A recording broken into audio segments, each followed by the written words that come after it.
مگر اب از خود اس کا دھیان مذہب کی طرف چلا گیا اور وہ اس سوچ میں کھو گیا کہ مذہب کون سا سچا ہے اور انسان کی زندگی میں مذہب کی اہمیت اور ضرورت کیا ہے۔ اکرمہ، ایک روز خالد نے اپنے ساتھی سالار اکرمہ سے، جو اس کا بھتیجا بھی تھا، کہا، میں نے فیصلہ کر لیا ہے، میں سمجھ گیا ہوں۔ کیا سمجھ گئے ہو خالد؟ اکرمہ نے پوچھا۔ محمد صلی اللہ علیہ وسلم جادوگر نہیں، خالد نے کہا، اور محمد صلی اللہ علیہ وسلم شاعر بھی نہیں۔ میں نے محمد صلی اللہ علیہ وسلم کو اپنا دشمن سمجھنا چھوڑ دیا ہے اور میں نے محمد صلی اللہ علیہ وسلم کو خدا کا رسول تسلیم کر لیا ہے۔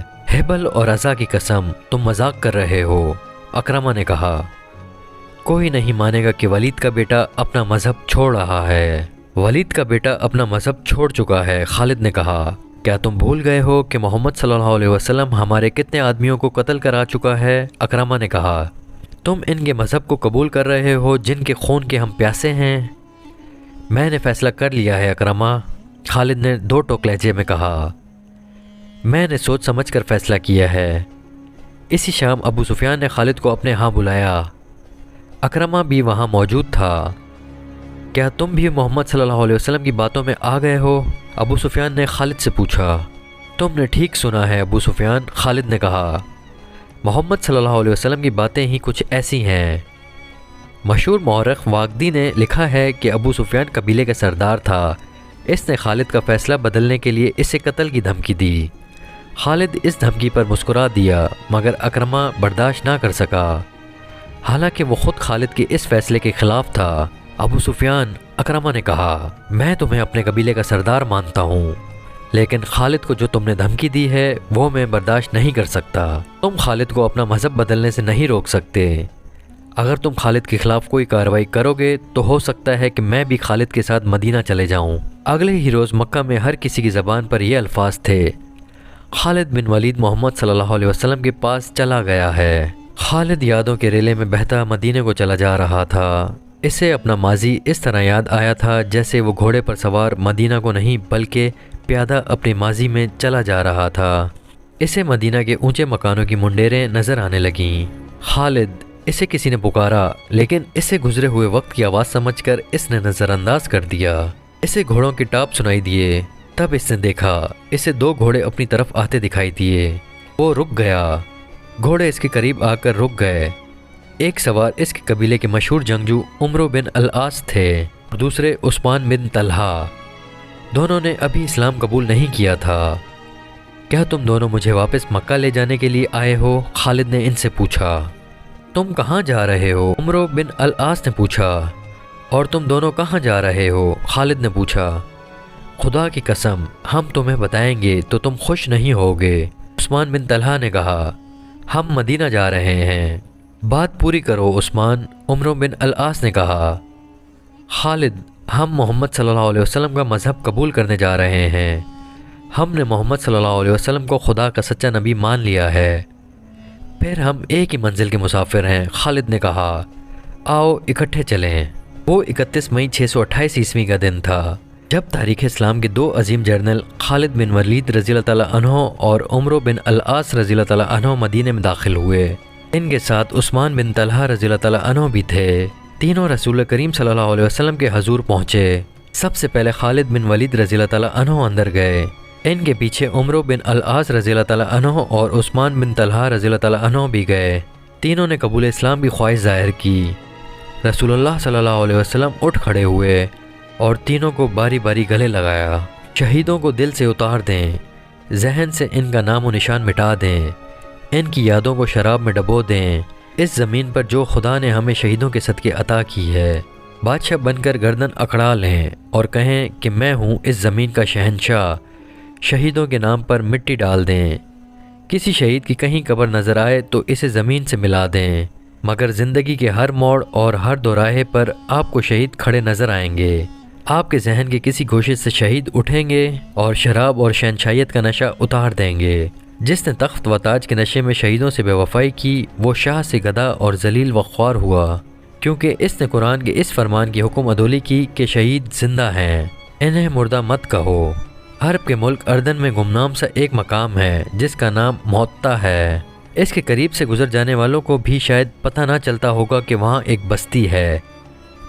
اس کی حیثیت چھوٹے سے ایک گاؤں سے بڑھ کر اور کچھ بھی نہیں، لیکن شہیدوں نے اردن کے بادشاہ کو اپنی موجودگی کا اور اپنی زندگی کا جو انہیں اللہ تعالیٰ نے عطا کی ہے احساس دلا دیا ہے۔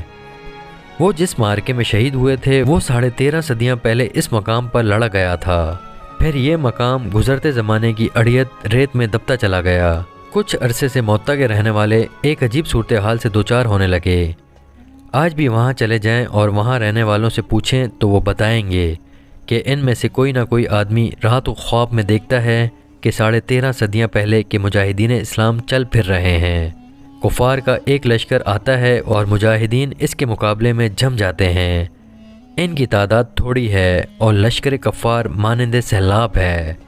مارکا بڑا خون ریز ہے۔ یہ خواب ایک دو آدمیوں نے نہیں، وہاں کے بہت سے آدمیوں نے دیکھا ہے، اور کسی نہ کسی کو یہ خواب ابھی تک نظر آتا ہے۔ یہ لوگ پڑھے لکھے نہیں، انہیں معلوم نہیں تھا کہ 13.5 صدیاں پہلے یہاں حق و باطل کا معرکہ لڑا گیا تھا، مگر ان کے خوابوں میں شہید آنے لگے۔ یہ خبر اردن کے ایوانوں تک پہنچی، تب یاد آیا کہ یہ وہ موتا ہے جہاں مسلمانوں اور عیسائیوں کی ایک لڑائی ہوئی تھی۔ یہ عیسائی عرب کے باشندے تھے۔ شہیدوں نے اپنے زندہ ہونے کا ایسا احساس دلایا کہ اردن کی حکومت نے جنگ موتا اور اس جنگ کے شہیدوں کی یادگار کے طور پر ایک نہایت خوبصورت مسجد تعمیر کرنے کے احکام جاری کر دیے۔ مسجد کی تعمیر 1868 عیسوی میں شروع ہوئی تھی۔ اس جنگ میں 3 سپہ سالار زید بن حارث رضی اللہ تعالیٰ عنہ، جعفر بن ابی طالب رضی اللہ تعالیٰ عنہ اور عبداللہ بن رواحہ رضی اللہ تعالیٰ عنہ یک کے بعد دیگرے شہید ہو گئے تھے۔ ان تینوں کی قبریں موتا سے تقریباً 2 میل دور ہیں، جو ابھی تک محفوظ ہیں۔ مدینہ میں آ کر خالد بن ولید رضی اللہ تعالیٰ عنہ نے اسلام قبول کیا تو ان کی ذات میں عجیب انقلاب آ گیا۔ 3 مہینے گزر گئے تھے۔ خالد رضی اللہ تعالیٰ عنہ زیادہ تر وقت رسول کریم صلی اللہ علیہ وسلم کے حضور بیٹھے فیض حاصل کرتے رہتے، مگر انہیں ابھی عسکری جوہر دکھانے کا موقع نہیں ملا تھا۔ وہ فن حرب و ضرب کے ماہر جنگجو تھے۔ ان کا حسب و نسب بھی عام عربوں سے اونچا تھا، لیکن انہوں نے ایسا دعویٰ نہ کیا کہ انہیں سالار کا رتبہ ملنا چاہیے۔ انہوں نے اپنے آپ کو سپاہی سمجھا اور اسی حیثیت میں خوش رہے۔ آج کے شام اور اردن کے علاقے میں اس زمانے میں قبیلہ غسان آباد تھا، جو اس علاقے میں دور تک پھیلا ہوا تھا۔ یہ قبیلہ طاقت کے لحاظ سے زبردست مانا جاتا تھا، کیونکہ جنگجو ہونے کے علاوہ اس کی تعداد بہت زیادہ تھی۔ اس قبیلے میں عیسائی بھی شامل تھے۔ اس وقت روم کا شہنشاہ ہرقل تھا، جس کی جنگ پسندی اور جنگی دہشت دور دور تک پہنچی ہوئی تھی۔ اسلام تیزی سے پھل پھول رہا تھا۔ قبیلے قریش کے کافی لوگ اسلام قبول کر چکے تھے۔ ان کے مانے منجھے ہوئے سردار اور سالار بھی مدینہ جا کر رسول خدا صلی اللہ علیہ وسلم کے دستے مبارک پر بیعت کر چکے تھے، اور مسلمان ایک جنگی طاقت بنتے جا رہے تھے۔ کئی ایک چھوٹے چھوٹے قبائل حلقہ بگوش اسلام ہو گئے تھے۔ مدینہ اطلاعیں پہنچ رہی تھیں کہ قبیلہ غسان مسلمانوں کی بڑھتی ہوئی طاقت اور اسلام کی مقبولیت کو روکنے کے لیے مسلمانوں کو للکارنا چاہتا ہے اور جنگی تیاریوں میں مصروف ہے۔ یہ بھی سنا گیا کہ غسان کا سردار اعلیٰ روم کے بادشاہ ہرقل کے ساتھ دوستی کر کے اس کی جنگی طاقت بھی مسلمانوں کے خلاف استعمال کرنے کی کوشش کر رہا ہے۔ رسول کریم صلی اللہ علیہ وسلم نے اپنا ایک الچی، جس کا نام تاریخ میں محفوظ نہیں، غسان کے ایک سردار اعلیٰ کے پاس اس پیغام کے ساتھ بھیجا کہ اللہ کے سوا کوئی معبود نہیں اور وہ وحدہ لا شریک ہے، اور اسلام ایک مذہب اور ایک دین ہے۔ باقی تمام عقیدے جو مختلف مذاہب کی صورت اختیار کر گئے ہیں توہمات ہیں اور یہ انسانوں کے بنائے ہوئے ہیں۔ رسول کریم صلی اللہ علیہ وسلم نے غسان کے سردار اعلیٰ کو قبول اسلام کی دعوت دی۔ نبی کریم صلی اللہ علیہ وسلم نے یہ پیغام اس خیال سے بھیجا تھا کہ بیشتر اس کے قبیلہ غسان روم کے شہنشاہ ہرقل کی جنگی قوت سے مرعوب ہو کر عیسائیت کی آغوش میں چلا جائے، یہ قبیلہ اسلام قبول کر لے اور اسے اپنا اتحادی بنا کر ہرقل سے بچایا جائے۔ خدا کی قسم، اس سے بہتر فیصلہ اور کوئی نہیں ہو سکتا، خالد رضی اللہ تعالیٰ عنہ نے ایک محفل میں کہا۔ ہرقل نے فوج کشی کی تو یوں سمجھو کہ باطل کا طوفان آ گیا جو سب کو اڑا لے جائے گا۔ غسان کی خیریت اسی میں ہے کہ رسول اللہ صلی اللہ علیہ وسلم کی دعوت قبول کر لے۔ کسی اور نے کہا، نہیں کرے گا تو ہمیشہ کے لیے ہرقل کا غلام ہو جائے گا۔ ایک اور نے کہا، اس وقت ہرقل قبیلہ غسان میں داخل ہو چکا تھا۔ اس کے ساتھ جو فوج تھی اس کی تعداد 1 لاکھ تھی۔ غسان کے سردار اعلیٰ کو اطلاع مل چکی تھی، مگر وہ پریشان نہیں تھا۔ وہ ہرقل کے ساتھ دوستی کا ہاتھ بڑھانے کا فیصلہ کر چکا تھا۔ نبی کریم صلی اللہ علیہ وسلم کا ایلچی بصرہ کو جا رہا تھا۔ غسان کا دارالحکومت بصرہ تھا۔ ایلچی کے ساتھ ایک اونٹ پر لدے ہوئے زیادہ راہ کے علاوہ 3 محافظ بھی تھے۔ بڑی لمبی مسافت کے بعد ایلچی معطا پہنچا اور اس نے ذرا سستانے کے لیے اپنا مختصر سا قافلہ روک لیا۔ قریب ایک قبیلہ غسان کی ایک بستی تھی۔ اس کے سردار کو اطلاع ملی کہ 4 اجنبی بستی کے قریب پڑاؤ کیے ہوئے ہیں۔ سردار نے، جس کا نام شرجیل بن عمرو تھا، مدینہ کے ایلچی کو اپنے پاس بلایا اور پوچھا کہ وہ کون ہے اور کہاں جا رہا ہے۔ میں مدینہ کا ایلچی ہوں اور بصرہ کو جا رہا ہوں، ایلچی نے جواب دیا۔ میں رسول خدا صلی اللہ علیہ وسلم کا پیغام تمہارے سردار اعلیٰ کے لیے لے جا رہا ہوں۔ کیا تم قبیلہ قریش کے محمد صلی اللہ علیہ وسلم کی بات کر رہے ہو؟ شرجیل بن عمرو نے طنزیہ لہجے میں پوچھا۔ پیغام کیا ہے؟ پیغام یہ ہے کہ اسلام قبول کر لو، ایلچی نے کہا، اور باطل کے عقیدے ترک کر دو۔ کیا تم یہ سمجھتے ہو کہ میں اپنے سردار اعلیٰ کی اور اپنے مذہب کی توہین برداشت کر لوں گا؟ شرجیل بن عمرو نے کہا، اگر تم زندہ رہنا چاہتے ہو تو یہیں سے واپس مدینہ چلے جاؤ، میں بصرہ کے رستے سے ہٹ نہیں سکتا، ایلچی نے کہا۔ یہ رسول اللہ صلی اللہ علیہ وسلم کا حکم ہے، جس کی تعمیل میں فخر سے اپنی جان دے دوں گا، اور میں بڑے فخر سے تمہاری جان لوں گا، شرجیل بن عمرو نے کہا، اور اپنے آدمیوں کو اشارہ کیا۔ ایلچی کے 3 محافظ باہر بیٹھے تھے۔ اندر سے 3 آدمی نکلے۔ وہ کسی کی خون آلودہ لاش گھسیٹتے ہوئے باہر لا رہے تھے۔ محافظوں نے دیکھا کہ لاش کی گردن کٹی ہوئی تھی۔ انہوں نے پہچان لیا یہ ان کے ایلچی کی لاش تھی۔ شرجیل بن عمرو باہر آیا۔ تم اس کے ساتھی تھے؟ شرجیل نے محافظوں سے کہا۔ مجھے یقین ہے کہ اس کے بغیر تم بصرہ نہیں جاؤ گے۔ نہیں، ایک محافظ نے جواب دیا۔ پیغام اس کے پاس تھا۔ جاؤ، مدینہ کو لوٹ جاؤ، شرجیل نے کہا، اور محمد صلی اللہ علیہ وسلم سے کہنا کہ ہم اپنے قبیلے اور اپنے عقیدے کی توہین برداشت نہیں کیا کرتے۔ اگر یہ شخص بصرہ پہنچ جاتا تو وہاں قتل ہو جاتا۔ خدا کی قسم، ایک محافظ نے کہا، ہم اپنے مہمان کے ساتھ یہ سلوک نہیں کیا کرتے۔ میں تمہیں مہمان سمجھ کر تمہاری جان بخش رہا ہوں، شرجیل نے کہا، اور مجھے یہ نہ کہنا کہ میں تمہیں اس کی لاش دے دوں۔ مدینہ کی تمام تر آبادی کو معلوم ہو چکا تھا کہ رسول اللہ صلی اللہ علیہ وسلم کا ایلچی دعوت اسلام لے کر بصرہ گیا ہوا ہے۔ سب ایلچی کی واپسی کے منتظر تھے، لیکن تینوں محافظ ایلچی کے بغیر واپس آئے۔ ان کے چہروں پر گرد کی تہ اور تھکن کے آثار کے ساتھ ساتھ غم و غصے کے تاثرات بھی تھے۔ وہ مدینہ میں داخل ہوئے تو لوگ اکٹھے ہو گئے۔ خدا کی قسم، ہم انتقام لیں گے، محافظ بازو لہرا لہرا کر کہتے جا رہے تھے۔ معطا کے شرجیل بن عمرو کا قتل ہم پر فرض ہو گیا ہے۔ جب یہ خبر رسول اللہ صلی اللہ علیہ وسلم کو ملی تو باہر مدینہ کی آبادی اکٹھی ہو گئی تھی۔ عربوں کے رواج کے مطابق قتل کی سزا قتل تھی۔ باہر لوگ انتقام کے نعرے لگا رہے تھے۔ اس دور میں بھی آج کل کی طرح ایک دوسرے کے ایلچیوں کو، جن کی حیثیت سفیروں جیسی ہوتی تھی، دشمن بھی تحفظ دیتا تھا۔ کسی کے ایلچی کو قتل کر دینے کا مطلب اعلان جنگ سمجھا جاتا تھا۔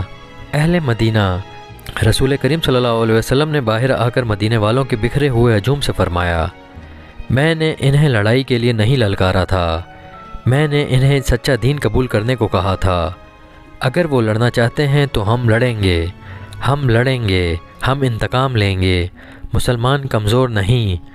ہجوم نعرے لگا رہا تھا، مسلمانوں کا خون اتنا ارزاں نہیں، ہم اللہ اور رسول اللہ صلی اللہ علیہ وسلم کے ناموس پر مر مٹیں گے۔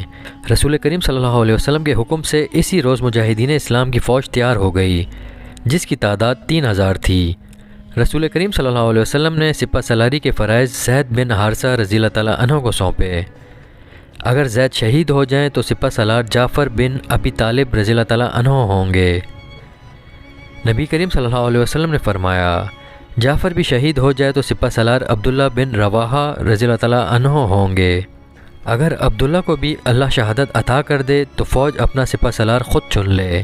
مورخ ابن سعد اور مغازی لکھتے ہیں کہ رسول کریم صلی اللہ علیہ وسلم نے یہ 3 سپہ سالار درجہ بدرجہ مقرر کر کے مجاہدین کو دعاؤں کے ساتھ رخصت کیا۔ آپ صلی اللہ علیہ وسلم نے سپہ سالار زید بن حارث رضی اللہ عنہ سے فرمایا کہ معطا پہنچ کر سب سے پہلے شرجیل بن عمرو کو، جو ہمارے ایلچی کا قاتل ہے، قتل کیا جائے۔ پھر معطا اور اس کے ارد گرد کے لوگوں کو کہا جائے کہ وہ اسلام قبول کر لیں۔ انہیں بتایا جائے کہ اسلام کیا ہے۔ اگر وہ قبول کر لیں تو ان پر ہاتھ نہ اٹھایا جائے۔ مجاہدین کی اس فوج میں خالد بن ولید رضی اللہ تعالیٰ عنہ محض ایک سپاہی تھے،